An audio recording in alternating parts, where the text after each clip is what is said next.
بالله من الشيطان الرجيم بسم الله الرحمن الرحيم إن الله لا يستحي أن يضرب مثلا ما بعوضة فما فوقها فأما الذين آمنوا فيعلمون أنه الحق من ربهم وأما الذين كفروا فيقولون ماذا أراد الله بهذا مثلا يضل به كثيرا ويهدي به كثيرا وما يضل به إلا الفاسقين.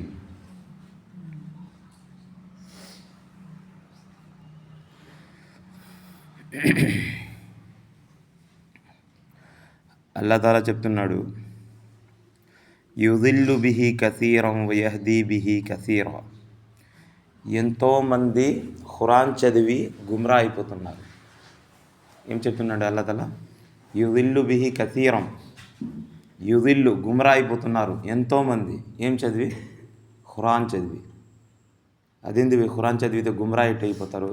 మంచి దారి నుంచి ఎటు వెళ్ళిపోతారు. యుదిల్లు బిహి కసీరం వయహ్దీ బిహి కసీరా. ఇంకా ఎంతోమంది ఖురాన్ చదివి సరైన మార్గంలో వస్తున్నారు. ఏంది రెండింటికి కనెక్షన్? ఏం అర్థం కావటం లేదే. రెండింటికి కనెక్షన్ ఏంటంటే, ఎవరైతే ఖురాన్ని ఉలమాల ద్వారా చదువుతారో వారు సరైన మార్గంలో వెళ్తారు. అంటే దీని అర్థం ఏంది? మన జీవితం పుట్టిన కాడి నుంచి చనిపోయేదాకా ప్రతి ఒక్క విషయం ఖురాన్లో ఏది ఉంటో అది ఎవరికి తెలుస్తుంది? ఉలమాలకు తెలుస్తుంది. మనం ఉలమాల దగ్గరికి వెళ్ళి వాళ్ళు చెప్పినట్టు మనం వాళ్ళని అడిగి ప్రతి ఒక్క విషయం, ఈ విషయం ఎలా చేయాలి, ఈ పని ఎలా చేయాలి, ఈ పని ఎలా చేయాలి అని చెప్తే ప్రతి ఒక్క విషయం వాళ్ళని అడిగి మనం చేస్తే మన జీవితం సరైన మార్గంలో వెళ్తుంది. కాదు, ఖురాన్ మీనింగ్ ఏంటంటే, ఖురాన్ తర్జుమా ఏంటంటే తెలుగులో కూడా ఉంది, ఉర్దూలో కూడా ఉంది, ఇంగ్లీష్లో కూడా ఉంది. ఏ లాంగ్వేజ్లో కావాలంటే ఆ లాంగ్వేజ్లో దొరుకుతుంది. నాకు ఉలమాల అవసరం లేదు, నేను పోయి డైరెక్ట్ చదువుకొని దాంట్లో ఏముందో తీసుకుని చదివి నేను అమలు చేస్తాను అనుకుంటే అతని ఏమైపోతాడు? గుమ్రా అయిపోతాడు. గుమ్రా అంటే సరైన మార్గం నుంచి తప్పిపోతాడు, వేరే మార్గంకి వెళ్ళిపోతాడు. ఒక అతన్ని చూశాను నేను. అతను చెప్తుంటే విన్నా, నాకు ఉలమాలకు అవసరం లేదు, నేను ఖురాన్ మీనింగ్ చదువుకొని నేను దానిపై అమలు చేస్తాను, నాకు ఖురాన్ అవసరం లేదు, మన ఉలమాల అవసరమే లేదు. ఒక వ్యక్తి ఏం చేశాడంటే, డాక్టర్ కోసం 8 సంవత్సరాలు చదవాలి. ఇంటర్ అయిపోయిన తర్వాత 5 సంవత్సరాలు చదవాలి. ఒక వ్యక్తి ఏం చేశాడంటే, ఆ 5 సంవత్సరాలు ఏమేమి పుస్తకాలు చదువుతారో నాకు తెలుసు అని చెప్పి ఆ పుస్తకాలన్నీ కొనుక్కొని తెచ్చుకొని ఇంట్లో కూర్చొని చదువుకున్నాడు. చదువుకుని ఆపరేషన్ చేయడానికి వెళ్ళాడు. చేస్తాడా ఆ మనిషి? ఆపరేషన్ చేయలేడు. ఎందుకంటే వాళ్ళు 5 సంవత్సరాలు ఎక్కడ ఉండి చదువుకున్నారు? వాళ్ళ సార్ల దగ్గర, పెద్ద పెద్ద డాక్టర్ల వాళ్ళ దగ్గర, వాళ్ళు చదివించే వాళ్ళ దగ్గర కూర్చొని చదువుకొని వాళ్ళ దగ్గర ట్రైనింగ్ అయి వచ్చారు. వాళ్ళు ఆపరేషన్ చేయగలుగుతారు, వాళ్ళు ప్రాక్టీస్ చేసుకున్న తర్వాత. అతను ఏందో పుస్తకాలు తీసుకుని వచ్చి ఇంట్లో పెట్టుకుని చదువుకుంటే ఆపరేషన్ చేయలేడు. ఇదే విధంగా ఒట్టి ఉర్దూ తర్జుమా, తెలుగు తర్జుమాని చదివి మనం ఖురాన్ని అర్థం చేసుకోవాలనుకుంటే అర్థం చేసుకోలేము. దానిపై మన జీవితాన్ని గడపాలనుకుంటే గడపలేము. ఖురాన్లో ఒక దగ్గర ఏముంటుందంటే, యా అయ్యుహల్లదీన ఆమను లా తక్రబుస్ సలా, ఓ ఈమాన్ వల్లారా మీరు నమాజ్కి దగ్గర కూడా వెళ్ళొద్దు అని చెప్పి ఉన్నారు. అంటే నమాజ్ చదవడం వేరే విషయం, నమాజ్కి దగ్గర కూడా వెళ్ళొద్దు అని చెప్పి ఉంది ఒక దగ్గర అంటే వకీముకు సలా, ఎన్నో దగ్గర మీరు నమాజ్ చదవండి అని చెప్పి ఉంది. ఏం తెలియనివాడు ఈ ఆయ చదివితే ఏమనుకుంటాడు? అరే అల్లా తఆలా ఈ ఉమ్మత్ పైన నమాజ్ మాఫ్ చేసేసాడు, నమాజ్కి దగ్గర కూడా వెళ్ళొద్దు అని చెప్తున్నాడు అని చెప్పి అనుకుంటాడు. దానికి ఎవరు అర్థం చెప్పాలా?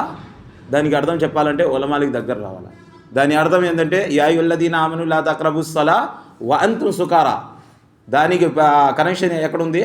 ఇంకో ఆయత్తో ఉంది. అది ఏంటంటే, మీరు ఎప్పుడైతే మందు తాగి ఉంటారో ఆ టైంలో మసీద్కి రాకండి. ఎప్పుడైతే మందు తాగి ఉంటారో ఆ మందు నషా దిగిపోయేదాకా, ఆ మత్తు దిగిపోయేదాకా మీరు మసీద్కి రావద్దు అని చెప్పి దాని అర్థం. తెలియనివాడు చదివితే ఏమనుకుంటాడంటే, నాకు నమాజే అవసరం లేదు, అల్లా తఆలా చూడండి నమాజ్ మాఫ్ చేసేసాడు, ఈ ఉలమాలకి పని లేదు, నమాజ్ చదవమని చెప్తాను చెప్తే. ఉలమాలు ఈ ప్రపంచంలో ఎలాంటి వాళ్ళు అంటే, ప్రవక్త సల్లల్లాహు అలైహి వసల్లం గారు చెప్పారు, నా ఉమ్మత్ ఉలమాలు వాళ్ళ ఏ విధంగా ఉంటాయి ఈ ప్రపంచంలో, ఆస్మాన్లో ఆకాశంలో నక్షత్రం ఏ విధంగా ఉంటుందో ఆ విధంగా నా ఉమ్మత్లో ఉలమాలు అంటే. ఎందుకంటే ముందు కాలంలో లైట్లు ఇవన్నీ లేవు. అప్పుడు ఏంటంటే జనాలు నక్షత్రాలని చూసి దాని వెలుతురు చూసి లేదో దాన్ని ఏ పొజిషన్లో ఉంటే ఏ రూట్ వస్తుందో ఏ ఎడియర్లలో అని చెప్పి దాని ద్వారా వాళ్ళు ఏంటంటే వెళ్ళేవాళ్ళు, ఒక చోట నుంచి వేరే చోటికి వెళ్ళేవాళ్ళు. ఆ నక్షత్రం వాళ్ళకి దారి చూపిస్తుంది. అదేవిధంగా ఉలమాలు ఏంటంటే స్వర్గానికి వెళ్ళి దారి చూపిస్తారు. ఉలమాలకి ఏం అవసరం లేదు, ఈ పని చేయకూడదు, ఈ పని చేయకూడదు, ఈ పని చేయకూడదు అని చెప్పే ఏం అవసరం లేదు. వాళ్ళకి ఆ విధంగా చెప్తే వాళ్ళకి ఏదైనా డబ్బులు లక్షలు వస్తాయని కూడా ఏం అవసరం లేదు, వాళ్ళకి ఏం రావు. కాకపోతే ఎందుకు చెప్తుంటారు వాళ్ళు? ప్రతి ఒక్క విషయం ఇది చేయకూడదు, ఇది ఇప్పుడు చనిపోయిన తర్వాత అది చేయకూడదు, ఇది చేయకూడదు, పెళ్లి కూతురు తర్వాత నుంచి దావత్ చేయకూడదు, మళ్ళీ కట్నాలు తీసుకోకూడదు, వడ్డీ డబ్బులు తీసుకోకూడదు, అది ఫైనాన్స్లు తీసుకోకూడదు, ఇది హెల్త్ ఇన్సూరెన్స్ ఇది అన్నీ చేయకూడదు అని చెప్పి వాళ్ళు చెప్పడం వాళ్ళకి ఏం అవసరం? వాళ్ళకి ఏం వస్తుంది? ఎవరైనా లక్షలు ఇస్తున్నారా? లేరు. కాకపోతే ఎందుకు చెప్తున్నారు? ఎందుకంటే అది సరైన మార్గం కాదు కాబట్టి వాళ్ళు చెప్తున్నారు. ఈ ఉలమాలు ఎవరంటే ప్రవక్త సల్లల్లాహు అలైహి వసల్లం గారి వారసులు. ప్రవక్త సల్లల్లాహు అలైహి వసల్లం గారికి అల్లాహ్ తఆలా ఏదైతే చదువు ఇచ్చాడో ఆ చదువు ప్రవక్త సల్లల్లాహు అలైహి వసల్లం గారు సహాబాలకు ఇచ్చారు.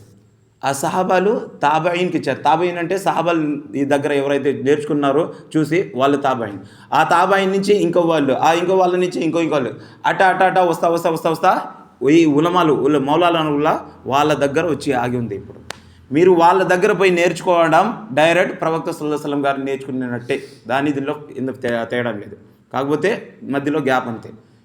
దానివల్ల ఎందుకంటే ఎవరైతే ఉలమాలని చెప్పినట్టు జీవిస్తారో అతను ప్రవక్త సల్లల్లాహు అలైహి వసల్లం గారు చెప్పినట్టు జీవితం జీవించినట్టే. ఎవరైతే ఉలమాలకు చెప్పినట్టు వినరో, మనకు ఇష్టం వచ్చినట్టు నేను జీవిస్తానని చెప్తే వాళ్ళు సరైన మార్గం చనిపోయిన వెంటనే స్వర్గానికి వెళ్ళలేరు.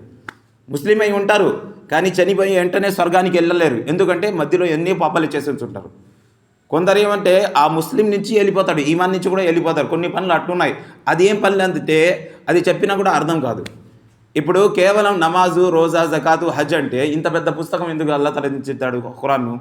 ఇంత పెద్ద పుస్తకంలో మళ్ళీ కేవలం నమాజు, ఒక పేజీలో నమాజు, ఒక పేజీలో రోజా, ఒక పేజీలో జకాతు, ఒక పేజీలో హజ్ మరి రాసుకుంటే ఇంత పెద్ద ఖురాన్ ఎందుకు దించాడు అల్లాహ్ తఆలా? ఏముంది దాని ఇంత పెద్ద ఖురాన్లో? అది ఎవరికి ఎలా తెలుస్తుంది? అది తెలియాలంటే దానిపై అమలు చేయాలంటే ఉలమాల దగ్గర రావాలా. కేవలం మనం నమాజు, రోజా, జకాతు చేసుకుంటామంటే దాని ఇంత పెద్ద పుస్తకాలు దింపాల్సిన అవసరం ఉంది. చూడండి ఖురాన్ ఎంత పెద్దది ఉందో. 600 పేజీలు ఉన్నాయి. 600 పేజీలు కేవలం ఈయన 6 మాటలు చెప్పాలంటే ఒక లైన్ సరిపోద్ది, 2 లైన్లు సరిపోద్ది. 600 పేజీలు ఏం చెప్తున్నారు అల్లాహ్ తఆలా మనకి? ఏం చెప్తున్నాడంటే మనకి ఏ విధంగా జీవించాలో అది మొత్తం చెప్తున్నాడు. ఈ ప్రపంచం అంతమైపోయే ముందు ఈ ప్రపంచం నుంచి అల్లా దీను వెళ్ళిపోద్దంట. అల్లా చదువు, అల్లా ఖురాన్ హదీసుల్లా అది వెళ్ళిపోద్దంట. అది ఖురాన్ హదీసు పుస్తకాల పైకి వెళ్ళిపోవు. ఏ విధంగా వెళ్ళిపోతాయి? అది చదివించే వాళ్ళు చనిపోతారు. ఉలమాలు ఈ ఖయామత్ రాకముందే, ఈ ప్రపంచం అంతం అవ్వకముందే ఫస్ట్ ఏమవుతుంది? ఈ ప్రపంచంలో నుంచే ఉలమాలు వెళ్ళిపోతారు. ఒక్క ఆలిం కూడా ఉండరు వీళ్ళకి సరైన మార్గం చూపించేవాళ్ళు. వాళ్ళందరూ వెళ్ళిపోతారు. వెళ్ళిపోయిన తర్వాత వాళ్ళకి చదువు లేకపోతే వాళ్ళ ఇష్టం వచ్చినట్టు జీవిస్తారు. ఇంకా అల్లాహ్ తఆలా ఏం చేస్తాడంటే వీళ్ళందరూ గుమ్రా అయిపోయారని చెప్పి ప్రపంచం అంతం చేసేస్తాడు. ఎప్పుడు దాకా ఈ ఉలమాలు బాకీ ఉంటారో వాళ్ళు చెప్పినట్టు జీవిస్తూ ఉంటారో అప్పటిదాకా ఈ ప్రపంచం అంతం అవుతుంది. ఎప్పుడైతే ఉలమాలు ఈ ప్రపంచం నుంచి వెళ్ళిపోతారో అప్పుడు ఈ ప్రపంచం మొత్తం అంతం అవుతుంది.